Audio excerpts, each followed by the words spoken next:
Hello বন্ধুরা, আজকে আমি তোমাদেরকে কিছু ইনডোর প্ল্যান্ট দেখাবো। সেই নিয়ে অনেক কথা বলবো। আমার কাছে কিছু ইনডোর প্ল্যান্ট আছে যেগুলোকে আমি ভীষণ ভালোবাসি। আমার কিছুটা সময় তাদেরকে দেখাশুনো করতে, যত্ন করতেই লেগে যায়। আমার পছন্দের কিছু ইনডোর প্ল্যান্ট আমি তোমাদেরকে দেখাচ্ছি। এগুলো খুব একটা দামি গাছ না, কিন্তু এগুলো বাড়িতে সাজালে বাড়িটা যে কত সুন্দর লাগে সেটাই তোমাদের সাথে শেয়ার করব। তোমরা দেখো, আমার ফার্স্ট গাছ দেখাই, সেটা দেখো। সেটা সাধারণত বেশি বাড়ে না, গরম থেকে তারা আবার গা হাত পা ঝাড়া দিয়ে বেড়ে ওঠে। এই জন্য আমি মাঝে মাঝে আমার মানি প্ল্যান্ট গাছগুলোকে বারান্দায় রোদে রাখি, আবার ঘরে নিয়ে আসি। এই দেখো, এটা আমার ফার্স্ট মানি প্ল্যান্ট গাছ। এটা আমি অনেকদিন লাগিয়েছি। দেখো কি সুন্দর ঝাঁকড়া হয়ে এই গাছটা হয়েছে, আর পাতাগুলো কত সুন্দর, কত বড় বড় হয়েছে। দেখে অনেকে কিন্তু এটাকে সত্যিকারের গাছ বলে মনে করে না। এটা একদম মনে হয় যেন প্লাস্টিকের গাছ। গাছটাকে ঘরের এক কোণে সাজিয়ে রেখেছি। এটাকে আমার 1 বছর হয়েছে এটার বয়স।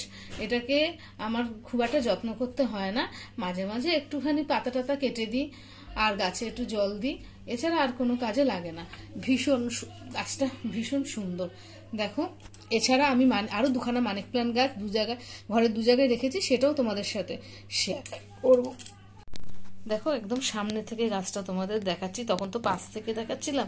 গাছটা কত সুন্দর লাগছে দেখতে। এটা ইনডোরে ভীষণ ভালো লাগে।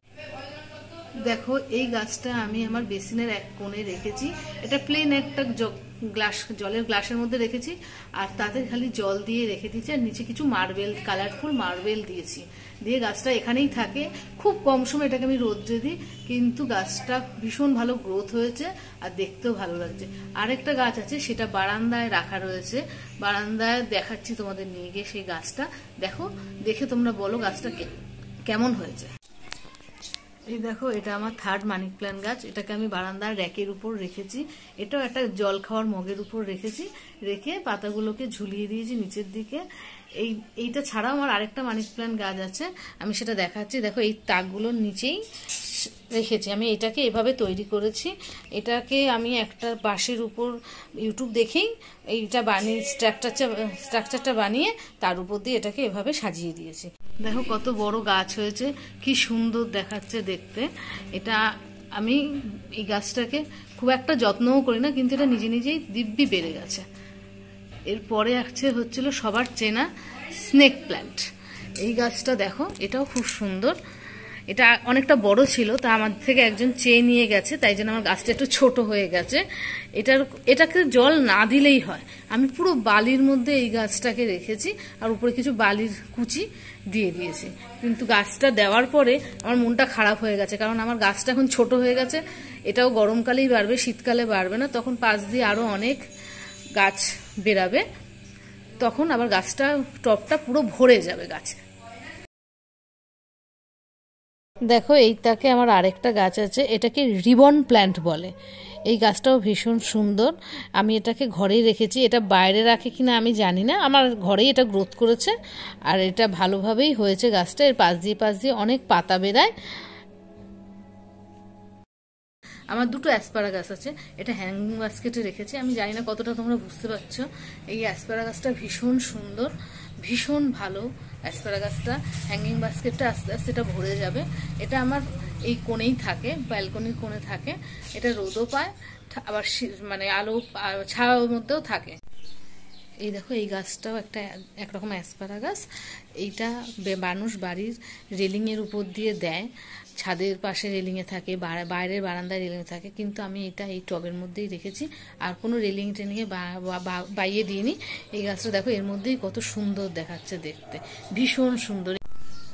দেখো, এটা হলো কয়েন গাছ। এই গাছটা আমার এখানে থাকে। এটা শীত বলে আমি এখানে রেখেছি, কিন্তু এটাকে আমি ঘরে স্যাঁতস্যাঁতে জায়গাতেই রাখি। এটা বেশি রোদ পড়লে মাটির জল শুকিয়ে যায়। এটা কাদা মাটিতে হয়, তাহলে গরমে রোদের মধ্যে রাখলে কাদা মাটি শুকিয়ে যাবে বলে এটাকে আমি ভয় বারান্দায় রাখতে পারি না। এখন শীত তো, তাই জন্য এখানে রেখেছি। এর পাতাগুলো দেখো কত সুন্দর চকচক করছে, সত্যি কয়েনের মতো যেন মনে হচ্ছে গাছটাকে। এটাকে আমি ঘরে নিয়ে যাব গরমকাল আসলে। এখন আমার এটা এখানেই থাকবে। আর এইটা হলো জিজি প্ল্যান্ট। এই প্ল্যান্টটা আমি শুধু একটা পাতা এনেছিলাম, পাতা এনে, যে মালিক থেকে গাছ আনি তার থেকে একটা পাতা চেয়ে নিয়ে এসেছিলাম। পাতা এনে পাতাটা প্রথমে আমি জলের মধ্যে রাখি। এটা খুব খুব খুব ধীরে ধীরে হয়, বাড়ে। পাতাটা জলের মধ্যে রাখি, তার থেকে আমার 1-1.5 মাসের উপর লেগেছে শিকড় বেরোতে। তারপরে এটাকে বালি মাটির মধ্যে, মোটমাট যে মাটিতে জল সরে না, সরে যায় পট করে, আমি ভুল বললাম, জল যে মাটিতে সরে যায় সেই মাটিতে লাগাতে হবে, বেশি জল দেওয়া যাবে না। সেইভাবেই লাগিয়েছি গাছটা। দেখো গাছটা আমি সেইভাবেই লাগিয়েছি। এই গাছটা একটা পাতা থেকে এখন এই কটা পাতা হয়েছে। এবার তো শীত পড়ে গেছে, শীতেও এটা বাড়বে না, এবার গরমকালে এটা আস্তে আস্তে বাড়বে। দেখো দেখতে পাচ্ছ হয়তো যে এই যে দেখো, তোমাদের আমি দেখাচ্ছি। এই পাতাটা আমার ফার্স্ট পাতা, যেটা আমি লাগিয়েছিলাম। তারপরে এই যে পাতাগুলো দেখছো, এই যে পিছনের পাতাগুলো, এই যে একটা একটা করে এই পাতাগুলো বেরাচ্ছে। এটা তারপরে বেরিয়েছে, আর তারপরে এটা বেরাচ্ছে। এটার বৈশিষ্ট্য কোন, পাতাগুলো ডান্ডির মধ্যে আগে ডান্ডিটা বেরোয়, তারপরে পাতাগুলো বেরায়। এটা খুব স্লো গাছ, দেখি কত দিনে এটা বড় হয়। এটাও আমার খুব প্রিয়। এটা যখন বড় হবে না, তখন আমি আবার তোমাদের সাথে শেয়ার করবো। আর এটার ব্যাপারে কি বলি বলো, এটা হচ্ছে হলো আমার বেস্ট গাছ। এটা হচ্ছে হলো অ্যাগ্রোনিমাল লিপস্টিক পাম্প। এই গাছটা আমি পুরী থেকে নিয়ে আসি। গাছ লাগাতে লাগাতে আমি একটা জিনিস শিখেছি, খুব তাড়াতাড়ি টব এক্সচেঞ্জ করতে নেই। গাছটাকে একটা টবের মধ্যে যতদিন রাখা যায় ততদিন রাখা উচিত। আগে গাছটাকে বাঁচাতে হবে। টব আমার কেমন আছে দেখে দরকার নেই, যেমন হোক গাছটা বাঁচুক। গাছটা যখন ঝাড়া দিয়ে উঠবে, তখন আমার আস্তে আস্তে বুঝে শুনে টব পাল্টানো উচিত।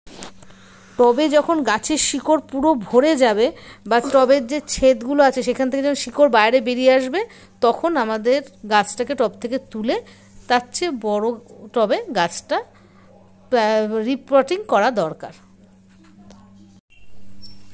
এই দেখো, এটা আমার পিস লিলি, একদম নতুন 2খানা গাছ বেরিয়েছে। এটা এখানেই থাকে, গরমের সময় এটা ঘরে ঢুকে নেবো। এটা একদম রোদ সহ্য করতে পারে না, এখন রোদের তেজ কম, আর এই দিকটা আমার রোদ আসে না, তাই জন্য আমি জানলার এখানেই এটাকে রেখেছি।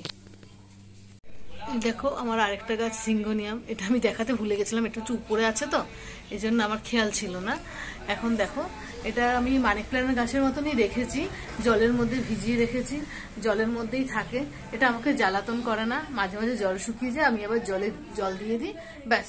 এখন হচ্ছে হলো এই গাছের পাতা শুকিয়ে যাওয়ার সময় এগুলো পড়ে যাবে, আর একটু একটু করে পাতা অন্য নতুন পাতা বেরোবে, আর তারপরে গরমকালে আবার পুরো গাছটা ভরে যাবে।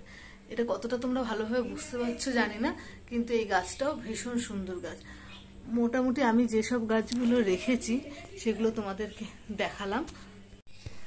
তোমাদের যদি আমার এই গাছগুলো ভালো লাগে, তাহলে প্লিজ একটা লাইক করো, সাবস্ক্রাইব করো, কমেন্ট করো।